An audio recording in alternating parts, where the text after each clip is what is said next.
welcome to Art Club.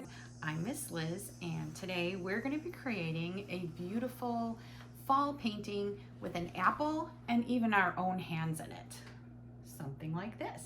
If you registered for this program, you will have already picked up your kit at the New Lenox Public Library.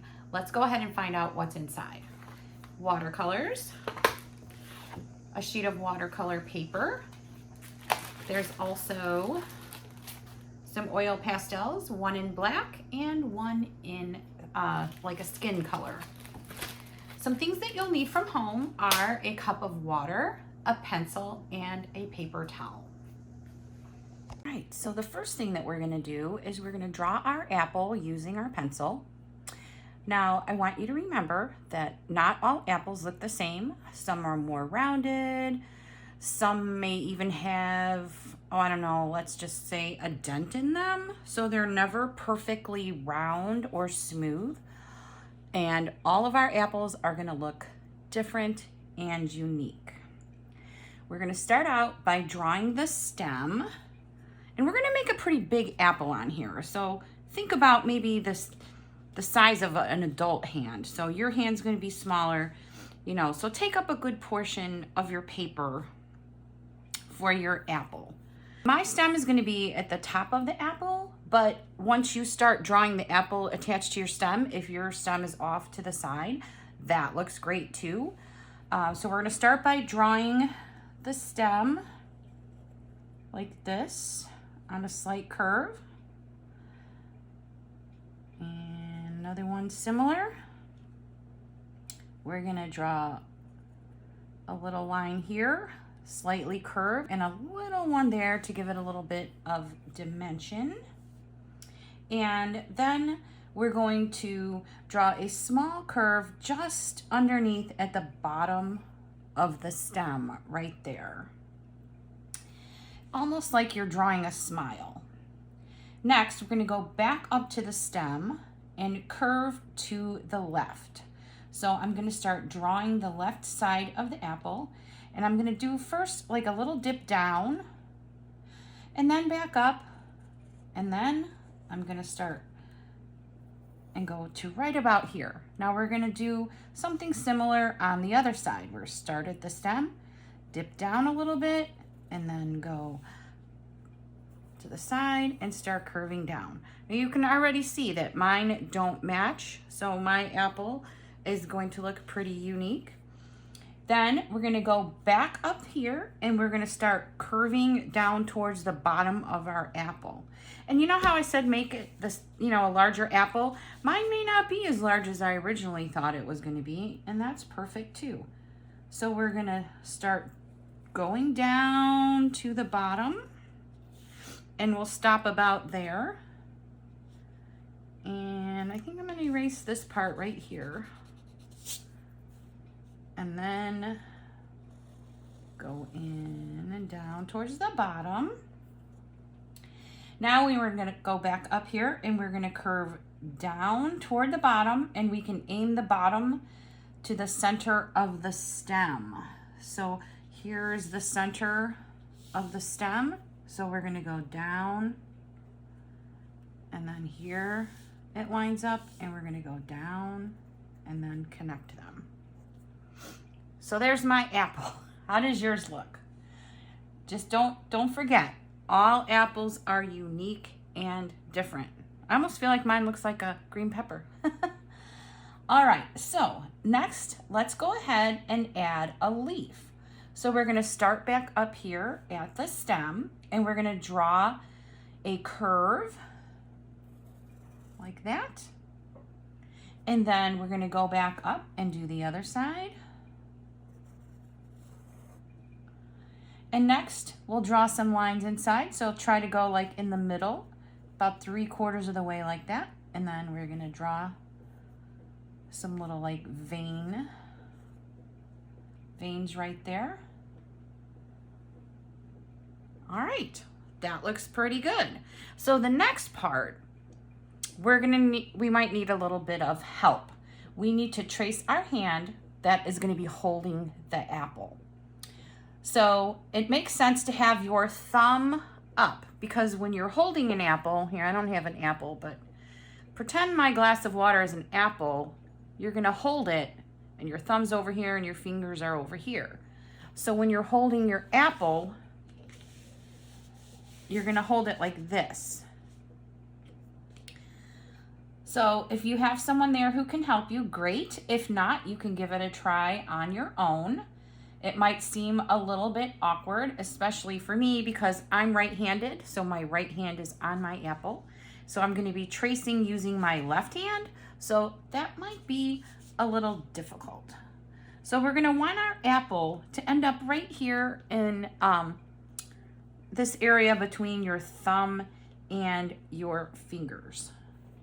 So let's give this a try and see what happens. Oh, and it's okay if your wrist or your arm is off the paper because we're really only drawing the hand holding the apple. However, if your apple is small and your arm and your wrist is on there, go ahead and draw that off to the edge of the paper because that's going to look pretty neat as well. All right, so I'm going to try to trace here using my left hand.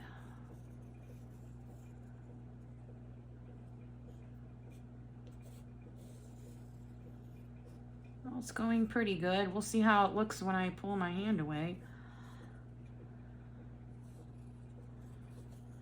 And then over here on the side, and a little bit of my wrist here is showing, so I traced that way. So I wasn't able to press as hard using my left hand, but you can see the outline of my hand. There we go.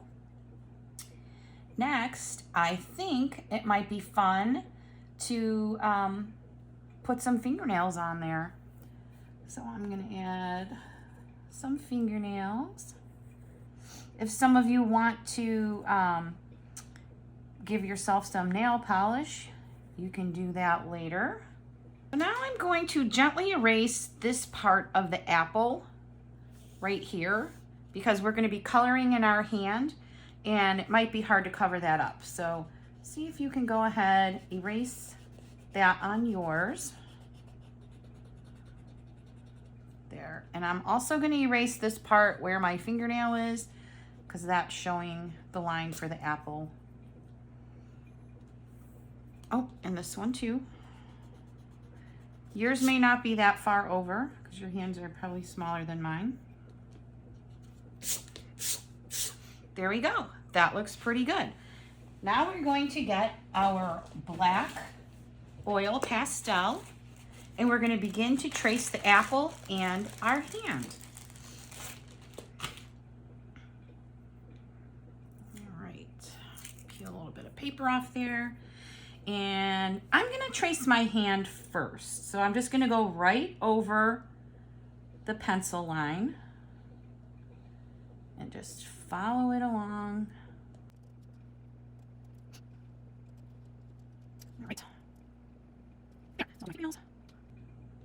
And if you don't get your oil pastel directly on your line, that's okay. Don't worry about it. It's still going to look great. So now I'm going to go back and I'm going to trace the apple. I did find out as I was tracing that the little circle I put up at the top for dimension kind of disappeared. I didn't make it big enough, so I'm going to try to make another one at the top, but that's okay if it's not there. There we go. Once we have the outlines complete, let's take the skin colored oil pastel and color our hand. I'm going to use this color because it's as close as I could find to match my skin color. However, you may choose to use a different color to match your skin tone. I didn't include any other colors in the kit. However, a crayon would work just as well for the skin tones. You can also use a crayon if you wanted to have your nails painted, like I mentioned earlier. So we are going to use our watercolors on the apple. So don't color in the apple. Just go ahead and start coloring in your hand. The oil pastel that we put on our hand is going to work nicely when we're doing the watercolors on the rest of the paper. If anything drips on here, it's kind of waxy, so it's going to repel it, and we can just dab it up and take it off with a paper towel. And a crayon would work in the same way. So let's go ahead, start coloring that in.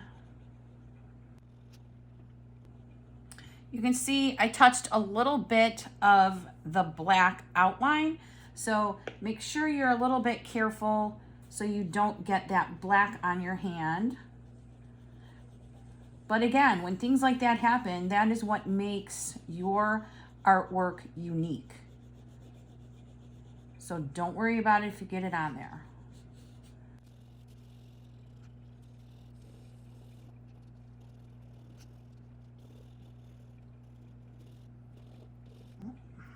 I'm gonna try turning it over because I have some of the black on this side. So I'm gonna turn it over to the other side and see if I can get some on there without the black, but that's okay. There, that looks pretty good. This is the point now where you would color in your fingernails. If you wanted to grab a crayon and color that in, you can go ahead and pause the video and run and grab your crayon. I'm not gonna have nail polish on mine today, so I'm just gonna color mine in with the skin tone.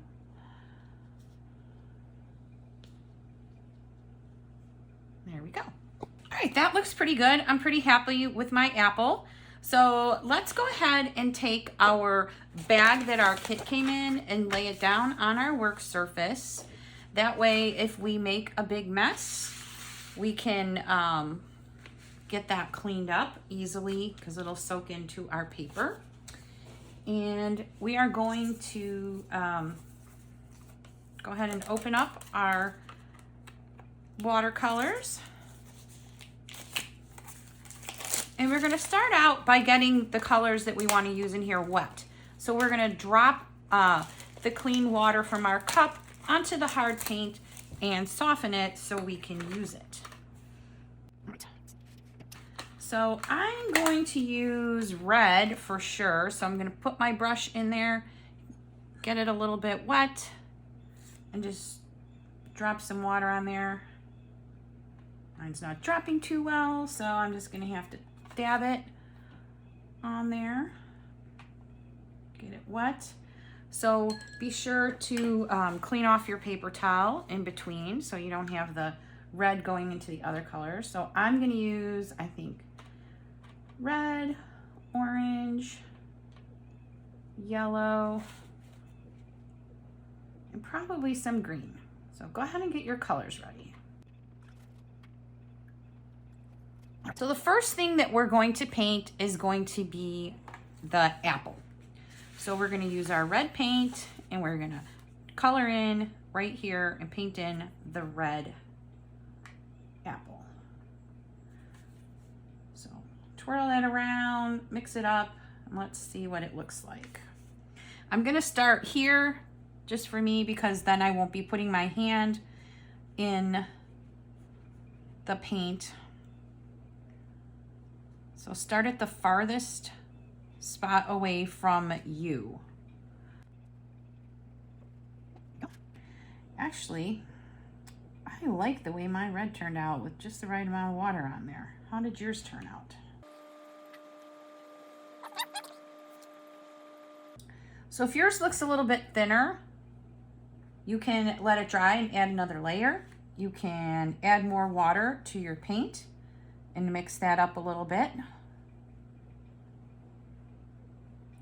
If yours is light and thin, make sure it dries, and usually when it's light and thin, it dries pretty quick.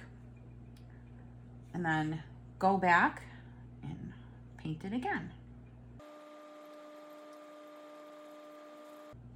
And if your apple seems to have different shades of red on it, that would look really nice too, because not all apples are one solid color.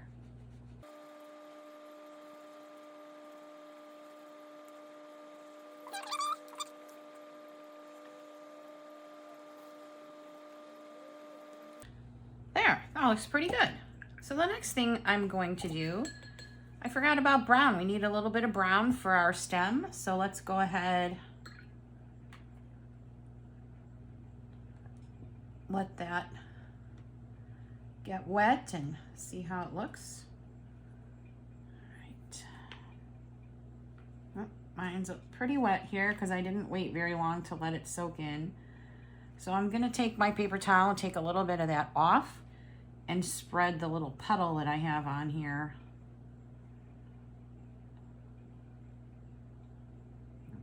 All right, so mine's a pretty good puddle.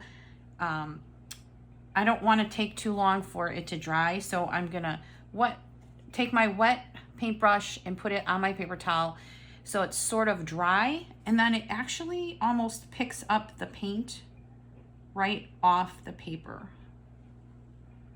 So that'll dry a little easier, and it looks a little lighter too. I think I like that color. All right, next we'll clean our brushes again, and we will start with green on our leaf. Give it a little stir.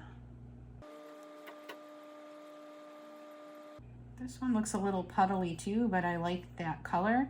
So I'm just gonna go ahead and let that dry. All right, I bet your apple looks just amazing. Now we can move on to the background. So we're gonna do a wet on wet technique. And that means we are going to wet the background of the paper with water and then go back and add the watercolors onto it. Since we're adding watercolor paint to already wet paper, it spreads out and it looks so pretty. Let's start out by painting just a small portion of our paper first. Since we have our these small paintbrushes, it might take some time to put our colors on, and we don't want the paper to dry up before we can get to that section. So let's start, pick a small section, a small square of your paper. Make sure your paintbrush is clean. You can change out your water if you like, but I didn't do mine. My water looks a little pinkish. And I am just going to put water on this section. So this is the part where if you have some little bit of puddles, that's okay. Just kind of spread it out. Cover that whole square, that whole section.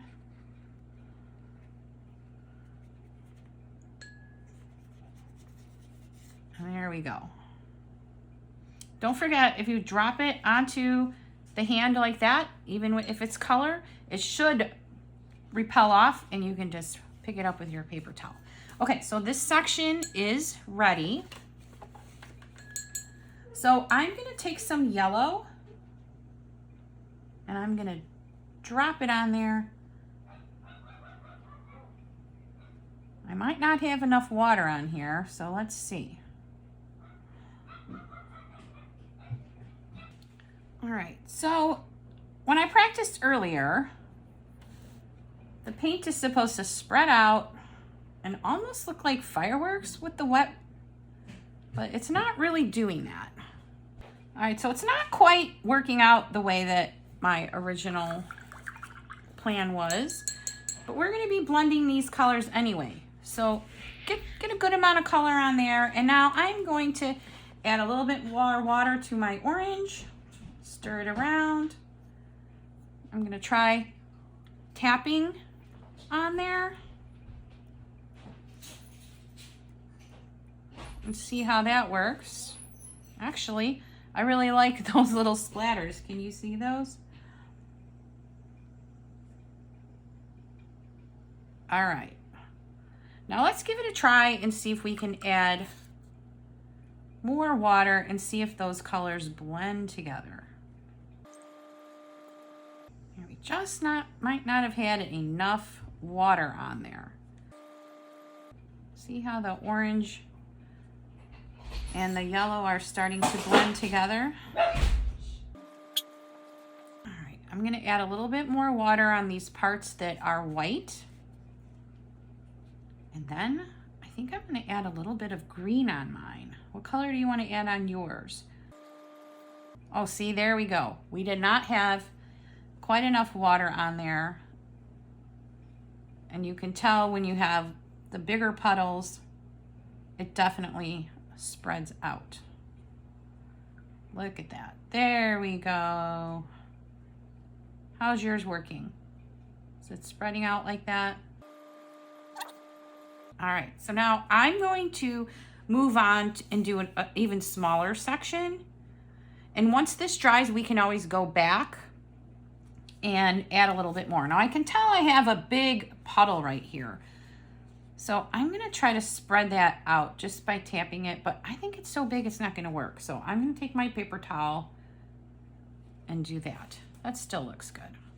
All right, so I'm gonna wet this. Definitely a smaller section. Add more water. Ooh, yeah, there we go. I'm gonna put some up against where we added these two sections together. Rinse my brush. But I can tell like some spots are really drying awfully quick. I do have a ceiling fan going, so maybe that's why. Can you see how that's spreading out like that when we have enough water? So you can always go back in and add more water. Now I'm gonna do another section, and this is how we're going to go ahead and we're gonna complete our entire project, doing small section by small section, adding lots of water on there. Oh, look at this. That looks really pretty.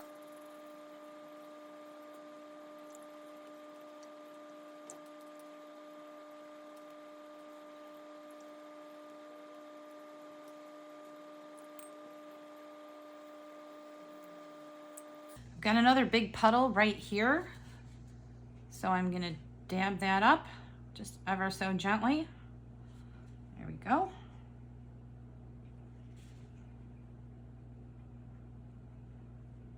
So this one, you notice I have a few more white spots showing, but I do have a lot of water on there.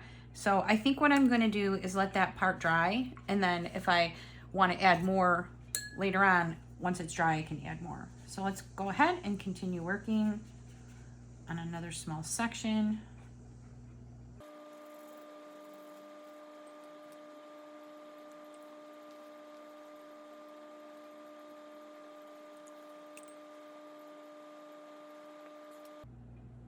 Some of my spots are starting to dry up again, so I'm going to go back and add some water.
All right, there is my painting. I really like it, but I almost feel like it needs one more color in that background, and I'm gonna try to do a little bit of red in some of these white spots.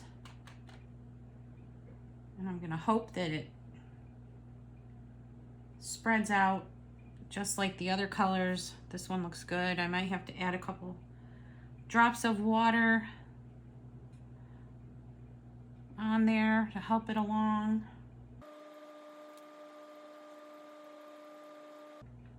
Are any of you using blue? I bet that looks nice.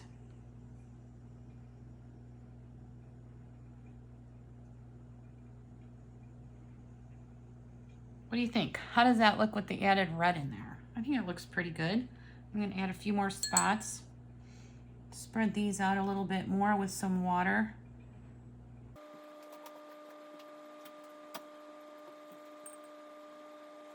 All right, here's how mine turned out. What do you think? I love the background. I love the fall colors in there. My apple looks beautiful. I can't wait to see what yours look like. And if you want to share those with me, you can send them to youth@newlenoxlibrary.org. Or you can even post a picture in the comments section of our Facebook post holding this video. Thanks for joining me, and I'll see you soon at the library.